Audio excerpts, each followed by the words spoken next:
ओम नमो भगवते वासुदेवाय।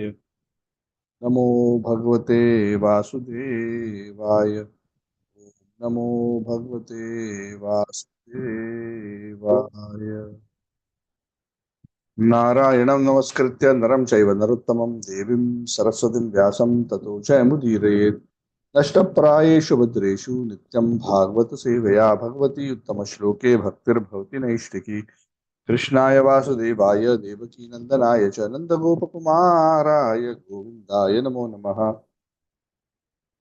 ओम अज्ञानतिमिरान्धस्य ज्ञानाञ्जनच्छलाकया चक्षुरुन्मृतं येन तस्मै श्रीगुरवे नमः। श्रीचैतन्यमनोभीष्टं स्थापितं येन भूतले स्वयं रूपः कदा मह्यं ददाति स्वपदान्तिकं वन्देऽहं श्रीगुरोः श्रीयुतापदकमलं श्रीगुरून् वैष्णवांश्च श्रीरूपं सागरजातं सहगणा रघुनाथान्वितं तं सजीवं साद्वैतं सावधूतं सहितं कृष्णचैतन्यदेवं श्रीराधाकृष्णपादान् सहगणललिता श्रीविशाखान्वितांश्च हे कृष्ण करुणा सिंधु दीनबंधु जगतपते गोपेशा गोपिकाकांत राधाकांत नमोस्तुते तप्त कांचन गौरांगी राधे वृंदावनेश्वरी वृषभानुस्ते देवी प्रणमामि हरिप्रिये वंशकल्पतरुभ्यश्च कृपा सिन्धुभ्येव च पतितानां पावनेभ्यो वैष्णवेभ्यो नमो नमः।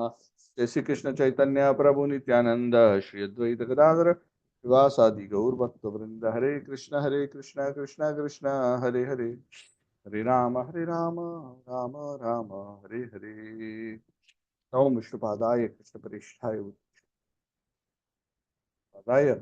कृष्णपरिष्ठाय भूतले श्रीमते भक्तिवेदांत स्वामी नामने नमस्ते सारस्वती देवी गौरवाणी चारिणे निर्विशेषण्यवादी पाश्चात्य तम करोति वाचालं पंगुं लंघयते गिरिं वंदे श्री गुरुं दीनतारिणं परमानंद माधवं श्री चैतन्य ईश्वरं हरि ओम।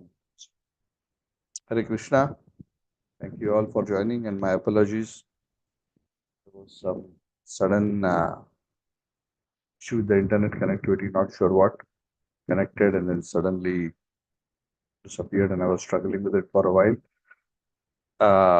Anyway, thank you for accommodating the change to Sunday for this week and thank you for joining. We will continue our discussions on the beautiful pastimes of Prahlad Maharaj. We are discussing the 5th chapter of the 7th canto about the saintly Prahlad. As we discussed last time, we began the discussion of this chapter. We discussed roughly the first 20 odd verses. The chapter isn't very long, 57 odd verses, but it is so laden with very profound verses which are very succinct and profound instructions on spiritual life by Prahlad Maharaj. And hence we discussed that it warrants a little bit of elaborate discussion for our own benefit. So we decided to go a little slower than what we usually do. Normally, we complete a chapter of 58 verses, but we are going a little slower. So this chapter is actually the interaction of Hiranyakashipu with Prahlad. In the last class, when we were discussing the interaction of Hiranyakashipu with Prahlad, we discussed about how little Prahlad, who was around 4 or 5 years old at that time, was admitted to the college of Shukracharya. Shukracharya was the principal. One of the leading teachers were Shanda and Amarka, the two children of Shukracharya. Shukracharya is Daitya Guru. These are, Brahmanas technically by their profession, but who was too attracted to material pleasure, so he became the supporter of the demons. He became the chief Purohit of the demons. He would guide them, yajnas, and whatever way assist the demons to maintain their power, control, increase their wealth, and so on. So, of course, as devotees, we do not appreciate that so much. Service and the duty of the Brahmanas is to support and uphold dharma and encourage followers of dharma and not support demoniac people in their ways. Vedic knowledge, like any other power in this world, can be wielded for the good and for the bad. Prabhupada would often give the example, is knife good or bad? So a knife is neither good nor bad. A knife is good in the hand of a surgeon who uses it to operate and remove the or restore health for a diseased person, but the same knife in the hand of a criminal uh, can be the cause of murder of an innocent. So how we put the great powers, the great knowledge of the Vedas to use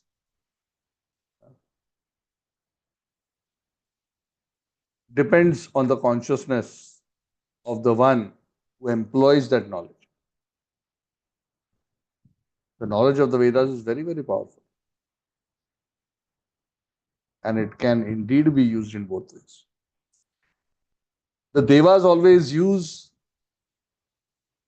the power, the knowledge of the Vedas to serve the Supreme Lord, to work in line with Him, with His desires, to work for world peace, to work towards compassion, to work towards the alleviation of the misery of others, while the demoniac uses the same knowledge for their own selfish purposes, to increase their wealth, their power, their control. They use it to exploit others.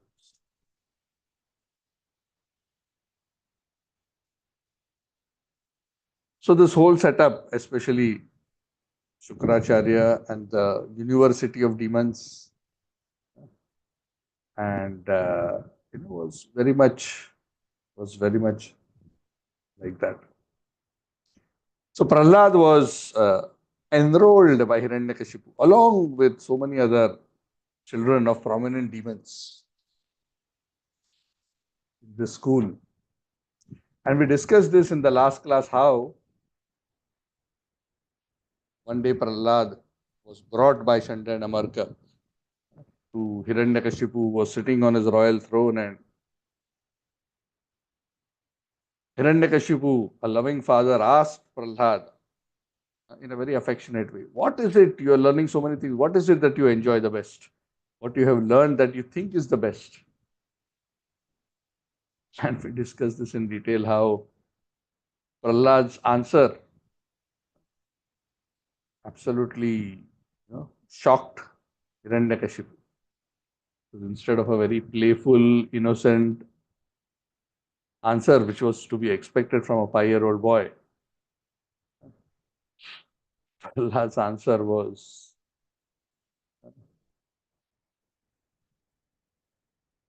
like an arrow piercing the heart of Hiranyakashipu, because he came straight to the point.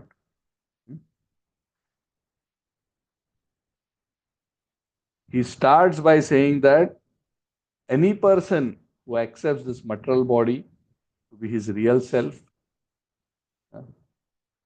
and whose goal of life is his own selfish, sensual enjoyment, is actually fallen into a deep, dark well of materialistic life, where there is only suffering. And this is a miserable situation which is a cause of perpetual anxiety. One should give up this position and go to the forest, go to Dhavan, take full shelter of the devotional service of the Lord, and deliver oneself from material existence. Hiranyakashipu is like, what is going on?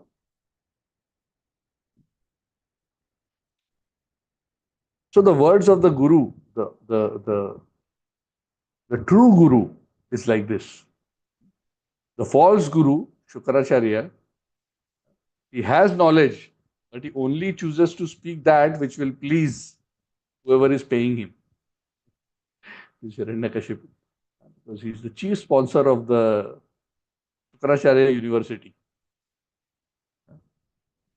And he's the one who's giving dakshina to Shukracharya, so that Shukracharya and his family are very comfortable.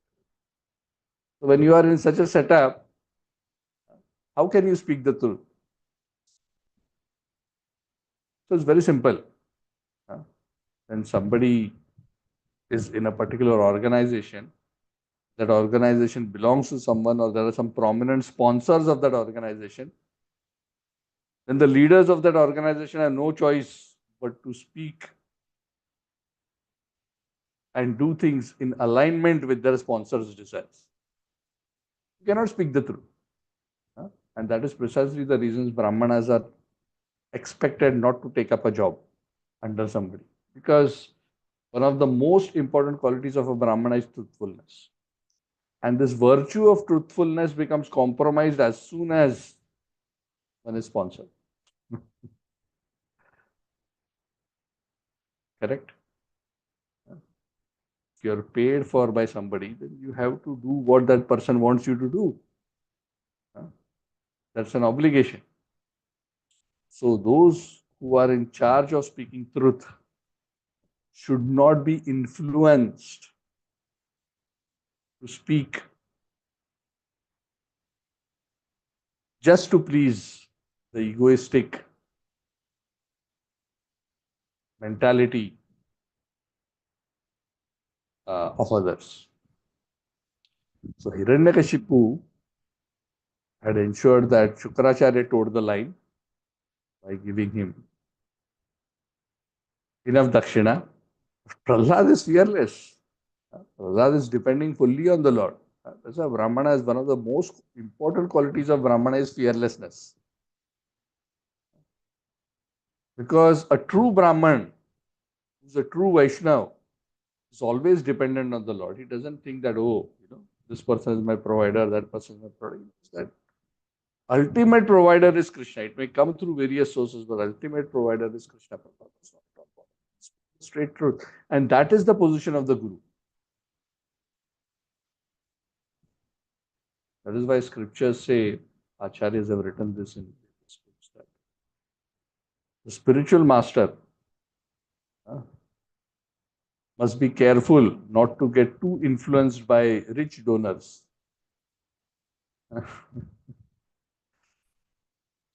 Because as soon as the spiritual master cannot speak the full truth, he cannot do his function. A guru is supposed to be heavy. One of the meanings of guru is to be heavy. Heavy means speaking direct. The guru carries the sword of knowledge. What is the use of the sword of knowledge? To cut the knots of illusion. And we can see that in Prahlad's words. Prahlad was not saying it harshly, he was saying it very gently. But he was speaking the truth, which is actually so sharp and painful. He was telling his father straight on the face, you are a materialistic demon and you will always remain in anxiety. Better you go to the forest and take shelter of devotional service. Actually, Shukracharya should have been telling him this. But he didn't. Shukracharya was asking, oh, my dear sir, what do you want? You want power? Okay, I'll perform yajna for you for power. You want this? In fact, in an earlier episode, we discussed how Shukracharya, who was Daitya Guru, was also the Guru of Bali Maharaj. In fact, when Vamana comes in front of Bali, Shukracharya, knowing it is Vishnu and knowing that Vishnu will take away the wealth of Bali, Bali wanted to surrender to Vamana, but Shukracharya tried to stop him. No, no, no. He will take away all your wealth. So the Guru, who is supposed to advise the disciple to surrender to Vishnu, is trying to tell the disciple, no, no, no, no.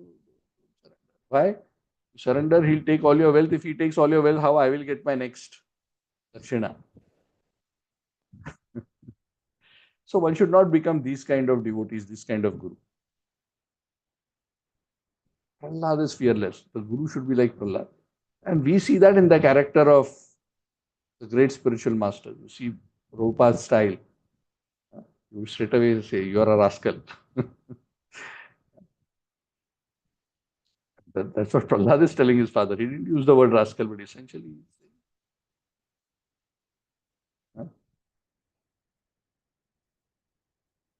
you are a rascal, you are going to suffer, you better you go to the forest and take shelter of Vishnu. Because he says in very beautiful, eloquent Sanskrit words, so it doesn't sound like that. But that's the essential message. And of course, initially Hiranyakashipu was shocked, but you know, initially he was not very angry on Prahlad. He was just thinking, "Arey, this small boy, how come this kind of a impurity has come into his head?" This is what happens when you know children take to devotional service. Sometimes their parents start feeling, where has this impurity come into your head? They think that devotional service is an impurity. Instead of focusing on your studies and your career and this and that, what is this? You should do this japa and devotional service and reading Gita, Bhagavatam only after you retire. Now it is impurity. It is going to distract you from the real goal of life, which is to earn money, have a wonderful family, and have a great career. And so that mentality hasn't changed, even though they are not as powerful as Hiranyakashipu. When they are instructed by their children, they become angry. How dare you?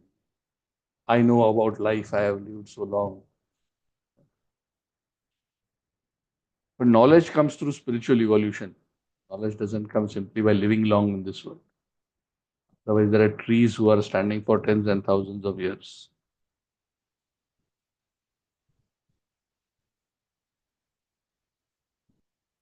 So Prahlad Maharaj very beautifully says this, and Hiranyakashipu turns to Shanta and Amar says, "What is this? Kya bol rahi hai? What is this Prahlad talking? Who is teaching him?" So immediate suspicion went to, what can 5-year-old boy, how can he speak like this, such profound things? I mean, somebody he's feeding him. Sometimes even on TV, on YouTube, we will see some videos of some very young boy speaking very big, profound wisdom. Of course, in one sense, it is nice as long as the wisdom is true. But 99.9% of the time, the child has actually no understanding or real deep appreciation of what he's speaking. He has been given a script and he's, by hearting and speaking. So somebody else has put those words into the mouth, produced a reel, to get some internet popularity. I'm not saying everyone is like that. Generally, nowadays, that is the trend. Do you think that all, what to speak of, child speakers, but all motivational speakers, do you think this is their own wisdom? Anyway, that's a whole different topic. But the point is that the immediate suspicion of Hiranyakashipu went to somebody is there who's polluting my boy Prahlad. And he asked Chanda and Amarka to watch over Prahlad carefully to find out who it is who's polluting his intelligence. So take him back. So Chanda and Amarka took Prahlad to task. They asked him, tell us, किसने बताया ये? Huh? Of course, if it was in today's time, they would have taken his phone, checked his browsing history, his YouTube, watched videos to see from where he got all this knowledge. But they pretty much knew where. This was a very secure area. This is Hiranyakashipu's kingdom, and it is his. From where, who it is? They actually asked him, from where you are learning this? And I was saying, nobody has taught me this from inside the university. My attraction to the Lord is spontaneous. Huh? So Shanda and Amarka were very worried. So anyway, they said, okay, let's hope he's a small boy. Let's hope that he becomes aligned with whatever we are teaching. So they kind of threatened a little bit. Prahlad made him scared, and don't don't associate with anyone who tells you these kind of things. So anyway, net life continued in the school, and they continued teaching him the various subjects, dharma, artha, kama, in a demoniac way. Prahlad would sit peacefully in the class, but he was never interested in this topic. He was well aware of what is the highest education. For one who has already attained very clear understanding and spiritual insight into what is it that is the supreme cause of auspiciousness for the living entity, all these various kinds of instructions do not disturb his intelligence. Only a lusty materialistic person is disturbed in various ways. Bahushakha yanantascha buddhiyo hi avyavasayinam. Those whose intelligence is not fixed on the lotus feet of the Lord, their buddhi is bahushakha. I can enjoy like this, I can enjoy like this, I can do this. Vyavasayatmika buddhi ekeha karuna. Those who are very clear by virtue of spiritual realization, they clearly understand that real happiness lies in fixing my consciousness at the lotus feet of the Lord. They are not distracted when all these various so-called options of enjoyment pop up in their life, either directly or through their friends, through their family. I know I don't want to be distracted by these so-called promises of enjoyment, which are nothing but actually sources of misery. Dukkha yonaya evate. Adyavanta kaunteya teshu ramate buddha. This is in the Bhagavatam. Wise people do not indulge in sense enjoyment because they know that they have a beginning and an end, and they are actually dukkha yonaya eva. They are indeed actually the sources of misery. They come with a promise of happiness, they allure you, pull you in, and then whack you with misery and anxiety.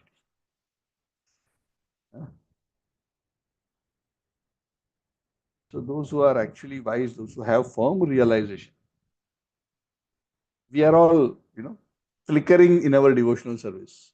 Sometimes we are very excited, very serious, then we become weak, we get attracted, then we get beaten up, then we say, oh, why did I do this? Oh, next time I'll not do this. We try to be serious. Sometimes we succeed, sometimes we fail, and we fail again twice. Then again we realize, oh, I again made a mistake. So this goes on and on and on. So this takes time for the living entity to actually purify himself and come to the point of firm realization. Nishtha, strong faith, and firm practice. It's not easy. So this is natural. So many of us will be going through this kind of phase in our devotional practice, and this is natural. This is to be expected because we are in the process of Cheto Darpanamarjana. The kind of faith of Prahlad doesn't come simply by one fine day turning a switch.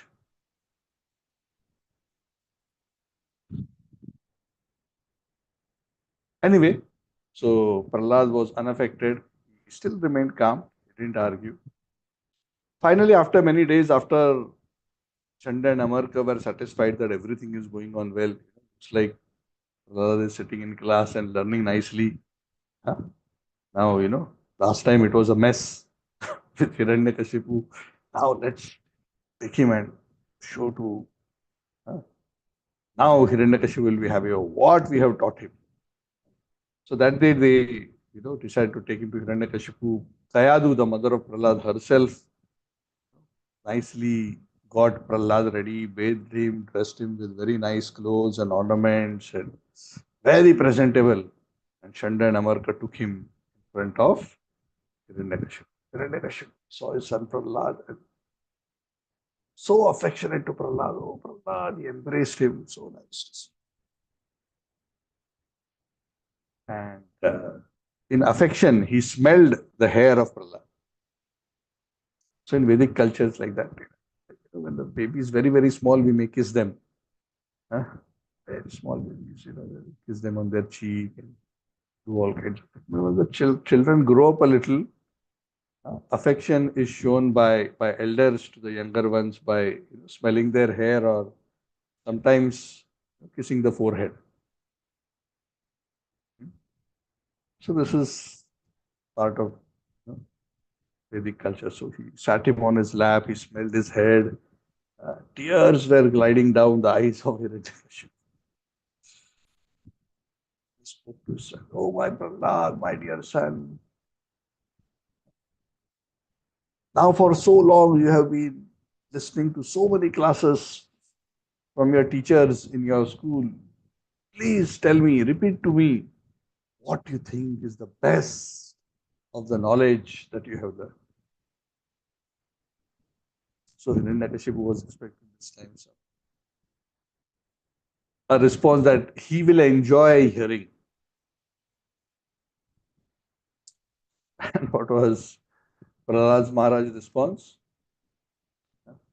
Prahlad Maharaj's response was Shravanam Kirtanam Vishno Smaranam Padasevanam Archanam Vandanam Dasyam Sakhyam Atmanivedanam Iti Pumsar Pita Vishnu Bhaktis Chainava Kriyeta Bhagvat Yuddha Tanmanne Aditam Uttamam. Father, you want to know what is the best of education? Huh? Let me tell you that the best education that I have learned is to perform devotional service to the Supreme Lord Vishnu. And the devotional service which results in pure devotion to him is characterized or manifest in terms of serving him in 9 ways. Shravanam, hearing about him. Kirtanam, glorifying him. Vishnoho Smaranam, remembering Vishnu. Padasevanam, serving his feet. Archanam, performing worship for him. Vandanam, offering prayers. Dasyam, acting like a servant to him. Sakhyam, acting like a friend to him. And Atmanivedan, fully surrendering oneself, fully body, mind, soul to him. Tanmanne Aditam Uttamam, topmost education. That I consider topmost.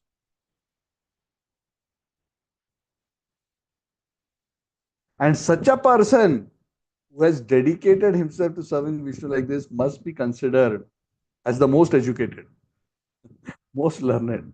And this is the standard of education. Very, very, very interesting. Because what is education? Actually, even the English word education comes from the root educare. And literally, if you go into the etymology of the word education, educare means to bring out that which is within, which in our Vedic understanding is to explain the real nature of the self.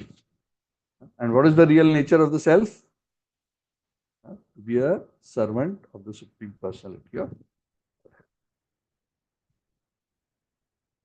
In Sanskrit, we use the word vidya.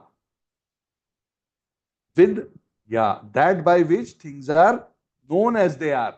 Vid means to know. Yeah, by which. That which throws light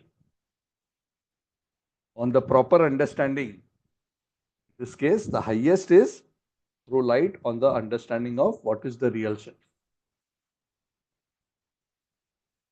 This is complete knowledge. And for one who has complete knowledge, what happens? Krishna says, Raja Vidya Raja Guhyam Pavitram Idabuttamam Takshavagaman Dharmam Sushkam. What is that highest knowledge? Highest knowledge is to understand I am part and parcel of the Supreme Lord, and my duty as part and parcel is to serve him. Savai pumsam paro dharmo yato bhakti radokshje ahituki apratihata ye atma sukha. And only by performing this kind of pure devotional service will the Atma be fully satisfied. So, when Hiranyakashipu heard these words, this time he became really, really angry. His lips started trembling in anger and he looked at Shanda and Amarka. Actually, spoke to Shanda in particular, son of Shukracharya. And we can imagine, it's not described here, but we can imagine what was Shanda's face like because he was also expecting this time it will be different. And Hiranyakashipu looking at you with anger is not particularly pleasant sight. He, by from whose sight even the devatas would tremble. Hiranyakashipu started vilifying Shanda and Amarka. Said, "Oh, unqualified, most heinous son of a Brahman." Started insulting Shanda. You disobeyed my order. I told you, watch out and make sure that Prahlad doesn't learn nonsense. I think you are also on the side of my enemies. You have taught or caused my son Prahlad to get taught about the subject of devotional service. What nonsense is going on? You are pretending to be my friend, my ally, but actually you are my enemy. Now I'm able to see all this while you are hiding that you are actually my friend, but actually your enemy, just like a person who's diseased. Initially, the disease is not visible, but eventually the symptoms manifest. All this while I was thinking your friend, but now I can see your symptoms manifest in the form of this kind of a wrong education that you are giving to. Now I understand. Actually, you are. So he was blaming. To this point, he's not even blaming Prahlad. He's angry with Prahlad, but just a 5-year-old boy. How will he know all this or speak all this unless somebody is teaching him? And Shanda became very defensive. Oh, Hiranyakashipu, oh, enemy of Indra, oh, king, whatever Prahlad is saying, हमने नहीं पढ़ाया. Not, not me, not our, it's nowhere in our course we show you the correct, we have all recordings of all classes, you go through the transcripts. Nothing like this we have taught. We asked him last time and he said this devotional service that he has is coming spontaneously from him. We don't know where it is coming from. It's just naturally he's attracted to Vishnu. What can we do? We are doing our job. He's still behaving like this because he's spontaneously attracted. Don't accuse us. We are Brahmanas, don't say like this is not good for you. Don't insult Brahmanas like this. Hiranyakashipu then looked at Prahlad. You rascal, you most fallen person from our family, you are a disgrace. If Shanda and Amarka have not taught you this, where did you learn this from?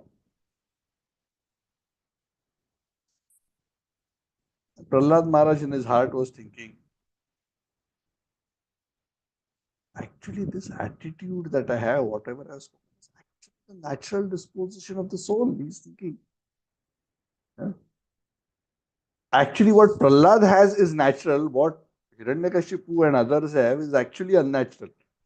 The unnatural conditioning has become so common in the material world that that is considered normal.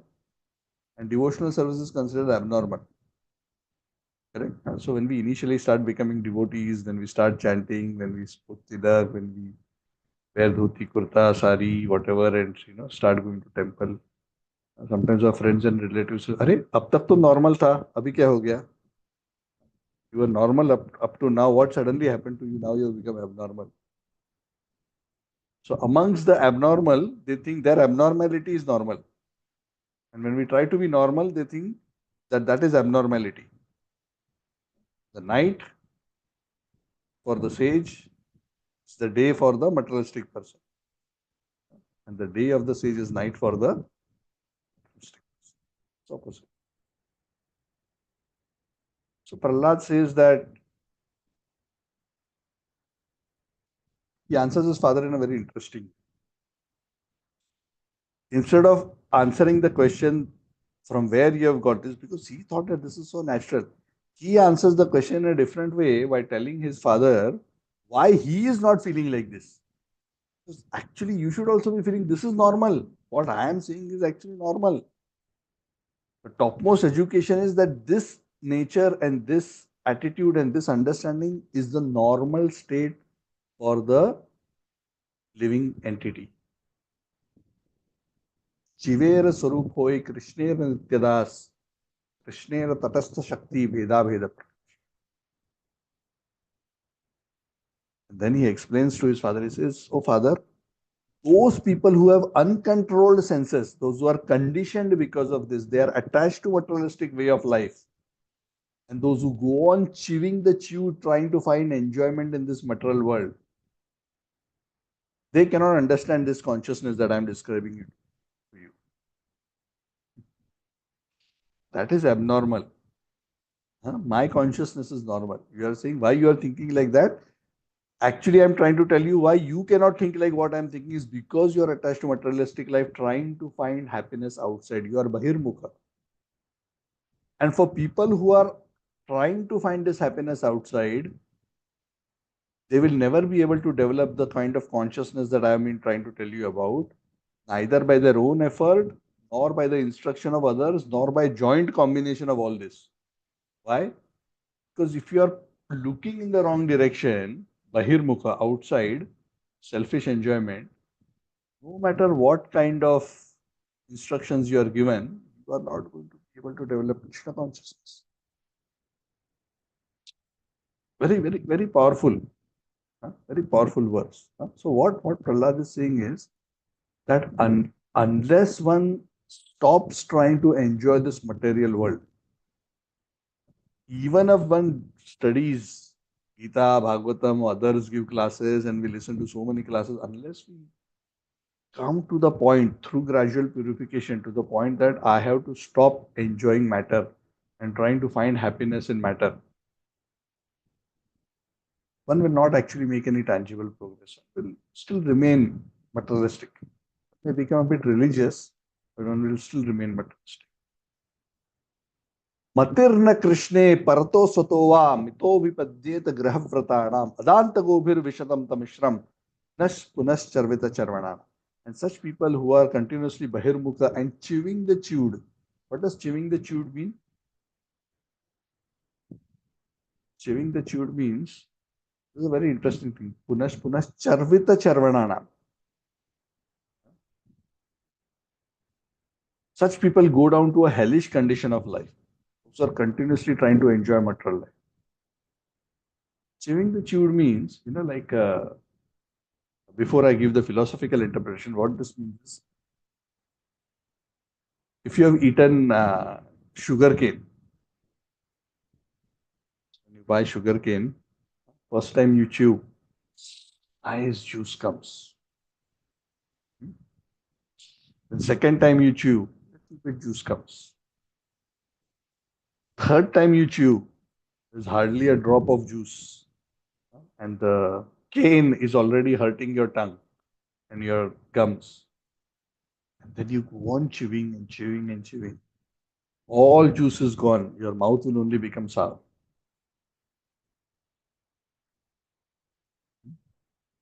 What this means? That the nature of material enjoyment is actually there is such little pleasure that very soon, even if you get what you want to get, no matter how big the attainment is, once you get, what you want, the pleasure, even sensual, mental, whatever egoistic pleasure that you get, it's actually so little. Put in so much effort, then you get it, you think it is so wonderful, but when you actually try to chew it and enjoy it, it is little pleasure and so much inconvenience and misery. And then you think, oh, why I'm not enjoying so much? This was supposed to be so wonderful when I attain it. Be it the promotion, job, winning a lottery, lot of money, marrying the boy or girl of one's dreams, whatever that attainment may be, buying a huge house, getting recognized in the world, whatever it is. Little pleasure, but so much accompanying misery. And one tries to enjoy it more and more and more. One just chews the chewed. All juice is gone. Then one thinks, oh, maybe, I'm chewing at the wrong thing. Let me try something else. So one changes from chewing ABC to chewing XYZ. And then also one has the same experience. It's very hard to attain it. For a little while one gets some pleasure. Then after that, chewing, chewing, chewing, no enjoyment. The Bahirmukha, outward looking living entity, is continuously hopping from one material goal to another material goal to another material goal, continuously hoping that someday he will find that elusive final attainment which will make him continuously happy for all time to come. Once I achieve this, that's what people think, right? Once I achieve this, I'll be happy forever. Once I get this job, I'll be happy. Once I get this education, I'll be happy. Once I marry this person, I'll be happy. Once I get so much money, I'll be happy. But it never happens. One after another, one goes on chewing different things, but only ends up getting lot of misery and very little happiness. Why? Matirna Krishna, because their mind is not in Krishna, because they are not Krishna conscious.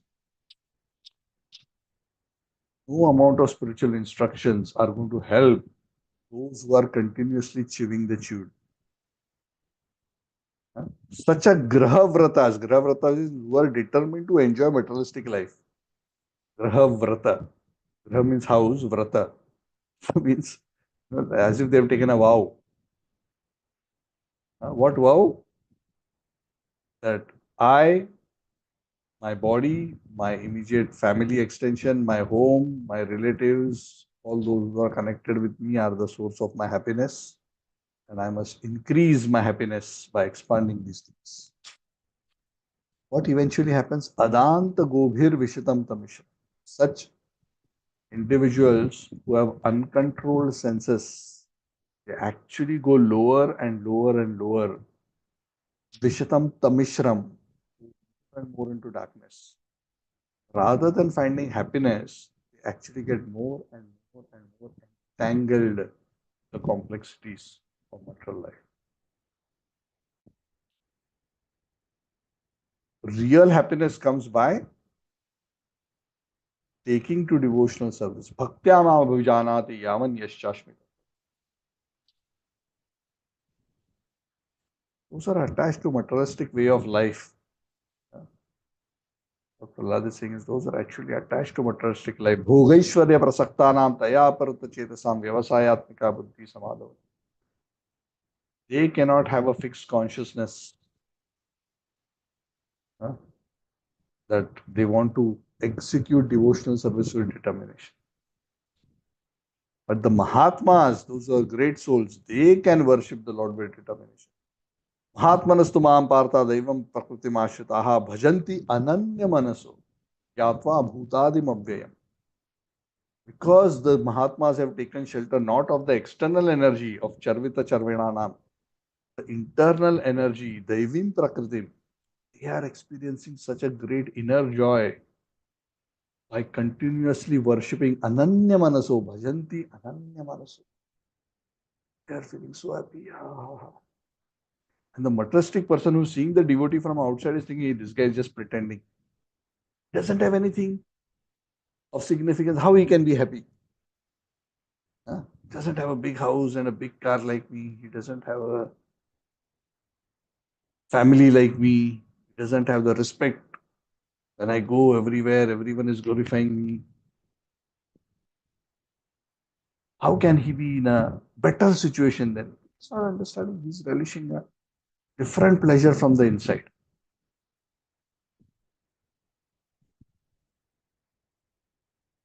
So Prahlad is understanding that Hiranyakashipu cannot figure out. So he's trying to help his father understand. My dear Baba, my dear father, my consciousness is normal, yours is abnormal because you're Adanta Gobhir. Because of your uncontrolled senses, you cannot understand. And no matter how much I tell you, you will not understand. Because your mentality is so much selfish that you cannot understand what I am trying to.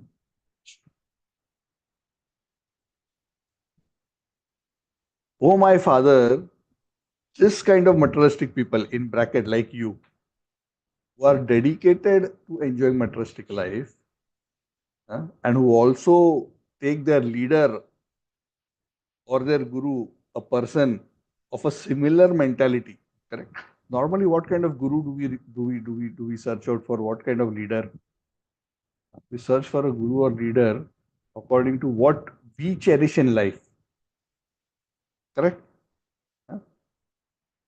Because who do we make as a role model? We make as a role model those persons who, based on what we cherish. So such gurus, such teachers cannot actually help us because we are blind, they are also blind. They don't know the goal of life, we don't know the goal of life. Blind leading the blind, both fall in a deep dark well. They fall into a ditch. So materialistic men who are also blinded because of their uncontrolled senses cannot actually lead other blind men. And this material world is full of these kind of false leaders, including false spiritual leaders like Shukracharya. Take the position of guru, but are not actually teaching the real conclusion of religion. Savai pumsam paro dharmo yatho bhakti radokshache. Pure devotional service, which is the real conclusion. Such people remain attached to the material world through the strong karmic bonds. And they continuously and perpetually remain attached to hard, fruitive labor. Work hard to try to enjoy. They continue suffering. Punarapi jananam, punarapi. No hope. Oh, my dear father, hopeless situation. As long as one has such teachers and gurus and leaders and one has such mentality, no hope.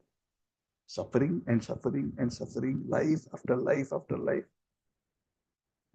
And then even though Hiranyakashipu doesn't ask him the question, Prahlad thinks I should also tell what is the way out for such people.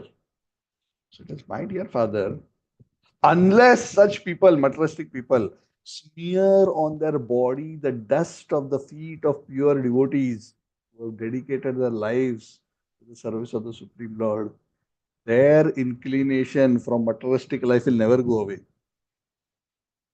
This disease of material existence is so corrupting of the soul.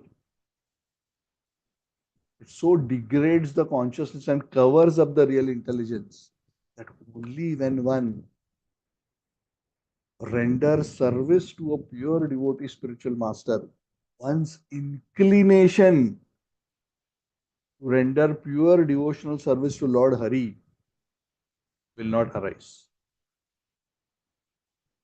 Only when one takes shelter of such a spiritual master, renders service to him, one can become free from one's material contamination and awaken one's original consciousness, which is pure attraction towards Lord Hari.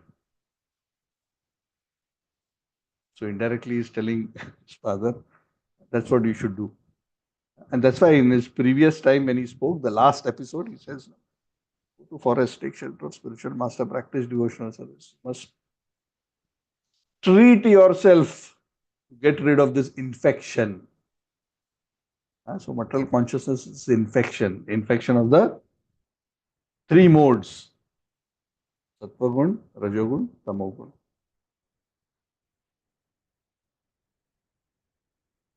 So actually it's a very wonderful, beautiful, summarized class on Krishna consciousness. So beautiful, isn't it? Why you are conditioned? What is the result of being conditioned? your uncontrolled senses, your desire to enjoy independent, and you have no hope by all your teachers and others who have similar mentality, leaders who have similar mentality, you'll continue suffering.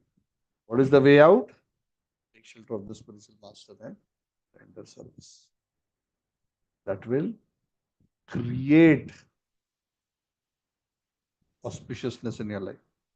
And what is the indication of that auspiciousness? The indication of that auspiciousness begins with developing a positive desire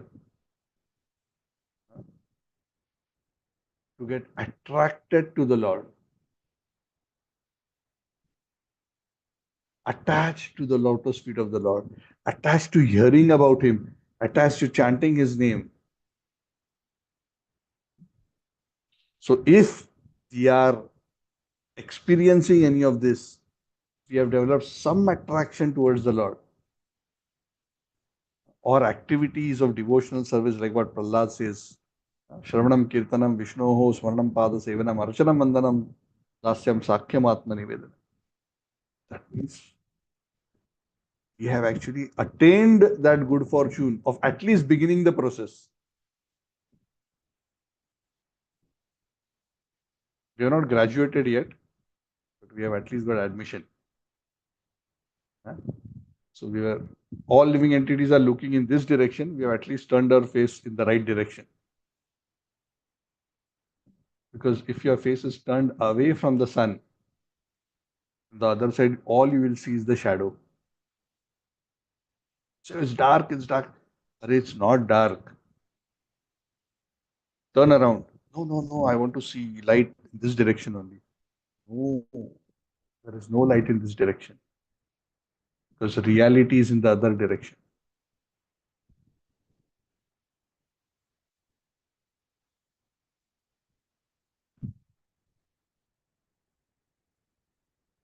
So when this happened, Hiranyakashipu was already angry. He was blaming Shanda all this while. But when he heard Prahlad respond like this, when Prahlad, he asked Prahlad, right, who taught you this? He heard Prahlad speak like this. And then he realized that this is not just the doing of Shanda and Amarka. There is a bigger problem at hand. Probably what Shanta and Amarka are saying is true.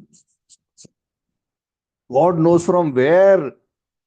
He didn't say God knows, but I'm saying from where Prahlad is getting this kind of consciousness of siding with my arch enemy Vishnu.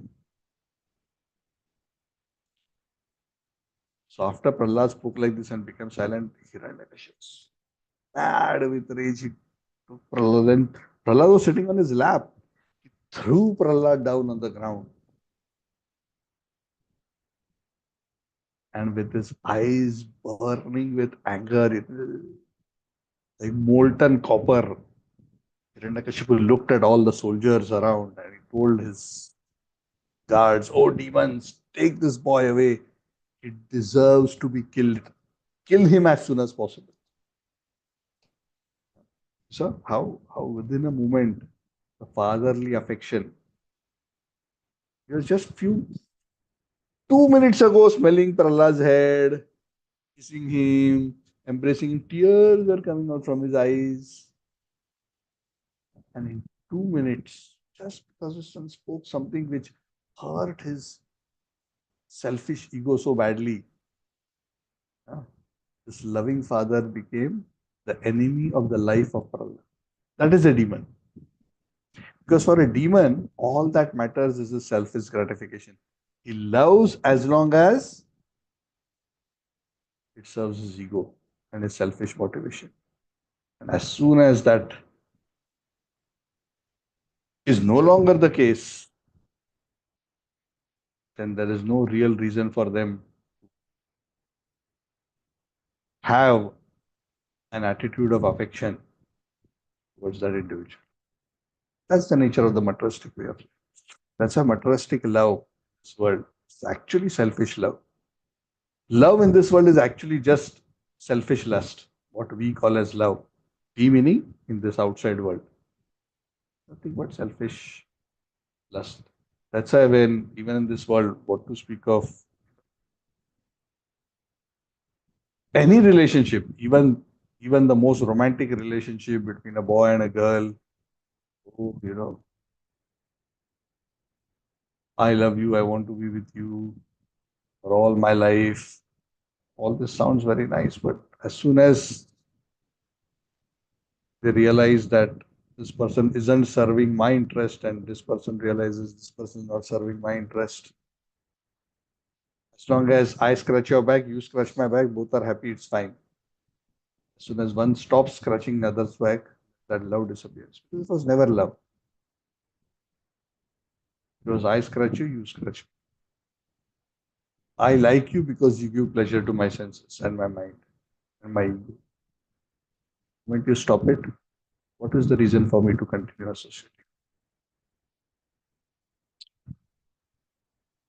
So in this way, Prahlad, from being the dearmost son, became the topmost enemy, enemy number one for Hiranyakashipu. So we're going to stop here. Continue the discussion later in the third installment of this chapter. I was hoping to complete this chapter, but never mind. Now the action part starts. The philosophical part is more or less ended. Of course, there's one more philosophical conversation which will come a little later.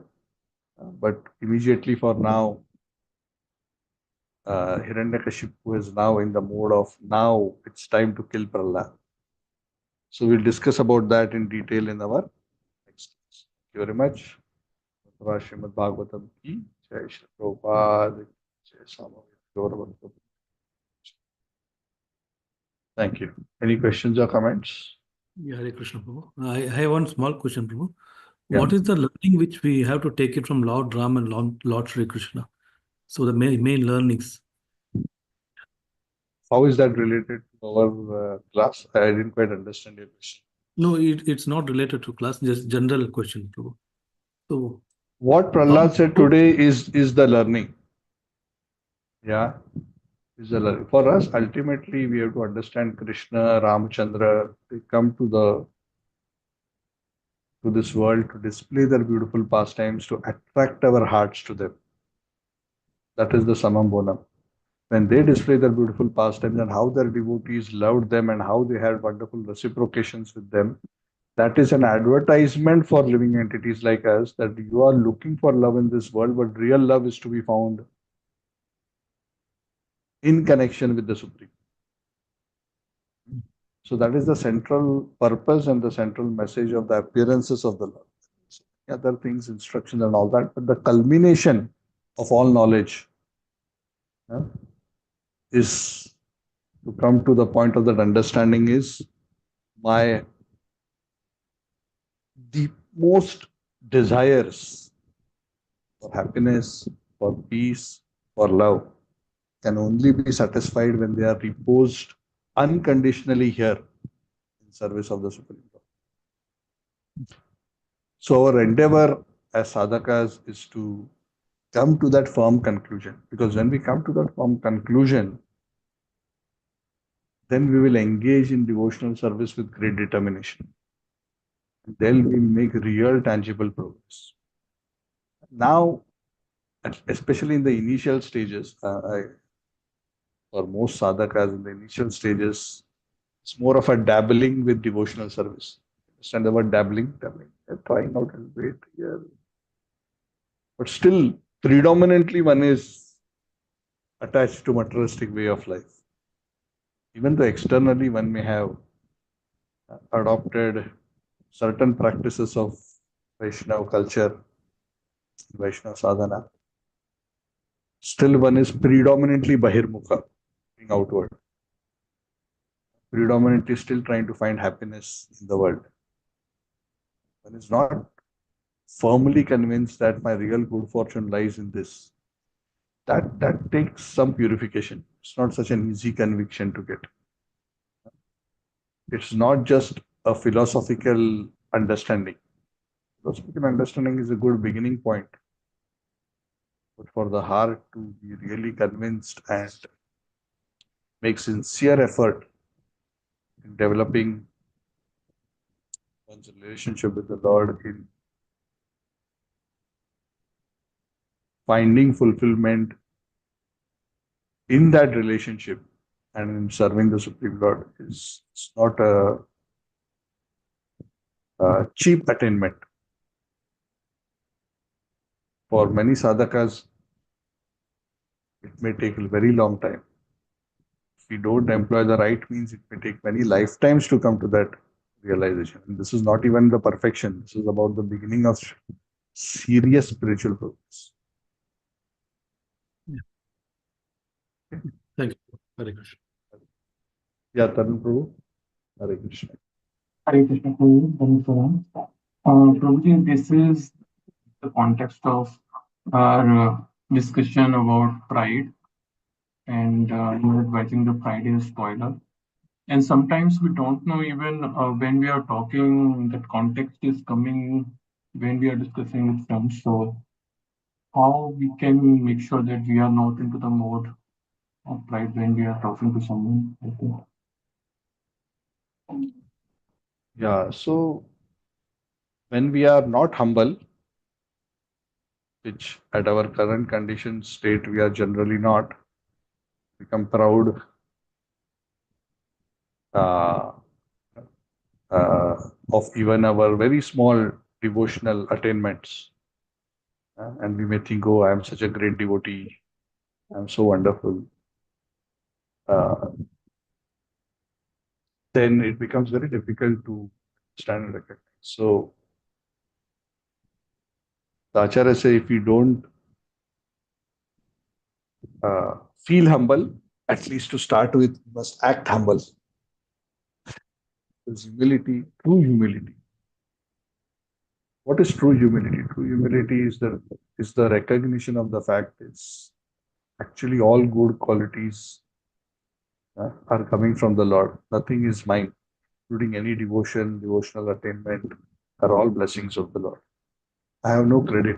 I have no credit even in whatever devotional uh, attainments in terms of service outcomes I have achieved. One sees that one is simply an instrument in the hands of, for example, a preacher may think, oh, I have made 1,000 people devotees. As soon as a person thinks, I have made, then that means one has a sense of worship, one has a sense of false pride. But what is the reality?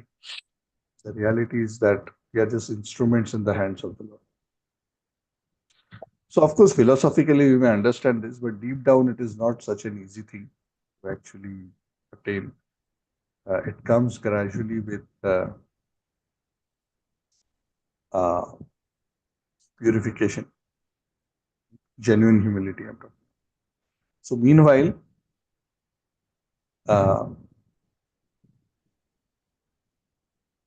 if we are not feeling humble, we should act humble.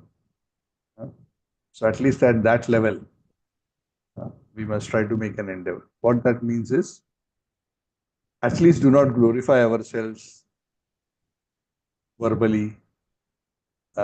Make sure that we follow the proper culture of respecting seniors, offering obeisances to the devotees. At least act humble, even if you don't feel. Just like somebody would ask Prabhupada, what should I do if I don't feel enthusiastic? Prabhupada would say, act enthusiastic. So when we at least try to act, Krishna interprets that as our sincere desire to become enthusiastic.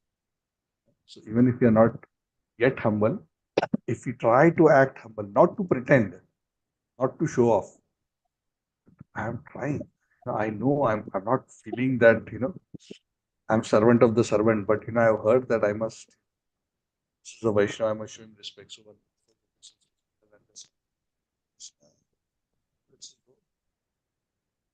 devotees making an endeavor to become humble. And when Krishna sees that sincerity, he will eventually bless us with that kind of a journey.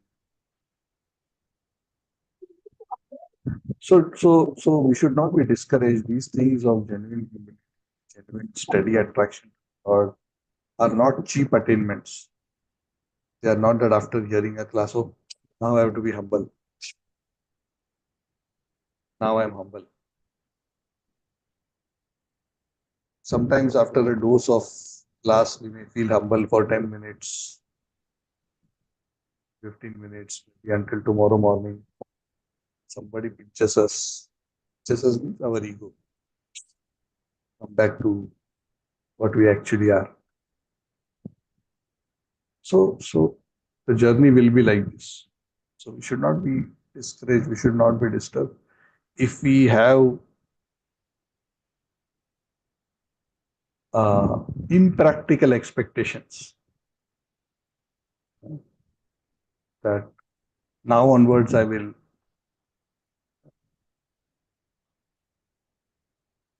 never feel pride, never feel lusty. So it doesn't work like that. If we start thinking like that and having that kind of an attitude, we will only simply be frustrated.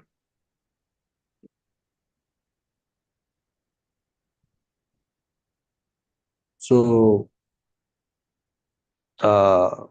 yeah, so part of the process of spiritual advancement is to tolerate our anarthas.